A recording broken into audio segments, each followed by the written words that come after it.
जय श्री गणेश दोस्तों। हमारी आज की कहानी का नाम है चाहत। कहानी अच्छी लगे तो प्लीज चैनल को सब्सक्राइब कर दीजिएगा। अब शुरू करते हैं कहानी। सानू जैसे ही सीढ़ियों से ऊपर आया, रसगुल्ले की खुशबू मानो उसकी नाक में घुसी जा रही हो। उसकी समस्त इंद्रियां जैसे जागरूक हो गई हो रसगुल्ले की खुशबू से।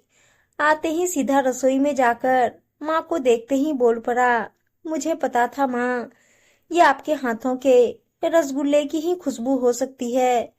तभी मैं सीधा भागकर यहीं आ गया, क्योंकि रीचा के हाथों में ये जादू कहाँ, ये जादू तो सिर्फ मेरी माँ के हाथों में है। कहते कहते सानू ने अपनी माँ के हाथों को चूम लिया। बस बस, अब और मस्का लगाने की जरूरत नहीं है। ये रसगुल्ले तेरी रीचा के लिए ही बन रहे हैं। राधा जी बोली, वाह माँ, अपनी बहू के लिए रसगुल्ले बना रही हो, और मेरे लिए तो कभी भी एक बार कहने पर नहीं बनाती हो। ये रसगुल्ले मैं अपनी बहू के लिए नहीं, बल्कि अपने होने वाले पोते या पोती के लिए बना रही हूँ। आज मेरा होने वाला पोता रसगुल्ले मांग रहा है, इसलिए रसगुल्ले की तैयारी शुरू हो गई है। बस थोड़ी ही देर में बनकर तैयार हो जाएंगे। खुशी मानो राधा जी के चेहरे से टपक रही हो। और तेरी ये जो आदत है ना, सीढ़ियों से ऊपर आते हुए अनुमान लगाते हुए कि आज क्या बन रहा है, ये कब जाएगी। अब तो सुधर जा बेटा, अब तो तू पापा बनने वाला है, कहकर राधा जी ने सानू के कान खींच लिए और हंस पड़ी। राधा जी ने सानू की बचपन की यादें जैसे ताजा कर दी हों। सानू जब भी स्कूल से दोपहर को घर आता, सीढ़ियों पर आते हुए खाने की खुशबू से ही अनुमान लगाकर माँ को बताता, माँ आज आपने राजमा, सोया मेथी, कढ़ी चावल या छोले बनाए हैं। और राधा जी हंस देती थी। अब ये तो उसकी इंद्रियों की तीव्रता ही थी, जो उसे रास्ते से ही सुगंध लग जाती थी। बहू ये ले, तेरे रसगुल्ले तैयार हो गए, पर पहले भगवान जी को भोग लगा देना, फिर प्रसाद सभी को बांट देना और खुद भी खा लेना।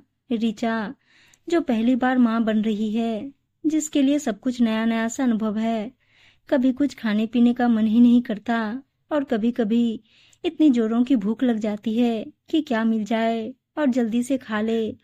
आज सुबह से ही ऋचा का मन मचल रहा था रसगुल्ले खाने का। सासू माँ ने पूछा तो उसने बताया। फिलहाल ऋचा ने रसगुल्ले की कटोरी उठाई और भगवान के मंदिर में भोग लगाने गई। पर रसगुल्ले की खुशबू इतनी जोरदार थी कि उसे कंट्रोल करना मुश्किल हो रहा था, और जल्दी से भोग लगाकर सारे रसगुल्ले वो अकेले ही खा गई। उसे कंट्रोल ही नहीं हो रहा था।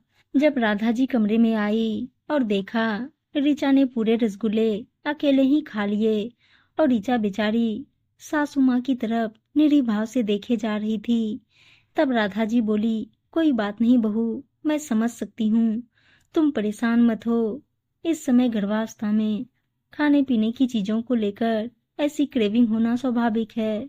रुको, मैं तुम्हारे लिए और रसगुल्ले लेकर आती हूँ, कहकर राधा जी रसोई से एक कटोरी में और रसगुल्ले ले आई और ऋचा को देने लगी। तब तक सानू बोल पड़ा, माँ आज क्या सारे के सारे रसगुल्ले अपनी बहू को ही खिला दोगी, या हम सबको भी खाने के लिए दोगी। जब तक प्रकाश जी भी सानू की हाँ में हाँ मिलाते हुए बोल पड़े, हाँ भाई, हमें भी खाना है, देती हूँ, सभी को दूंगी, लेकिन पहले मेरी बहू को जी भरकर खा तो लेने दो, नहीं तो मेरा पोता लार गिराएगा। ऋचा ये सब देखकर मन ही मन अपनी सास के प्रति कृतज्ञ होती हुई बोली, माँ सच में मैं बहुत खुशनसीब हूँ जो मुझे आपके जैसी सासू माँ मिली है। इतना प्यार तो अगर मेरी खुद की माँ भी होती तो उनसे भी नहीं मिलता जितना मुझे आपसे मिला है। ऋचा की माँ बचपन में ही गुजर गई थी, कहकर ऋचा सासू माँ के गले से लग गई। राधा जी बोली, बेटा, प्यार तो दिल से होता है।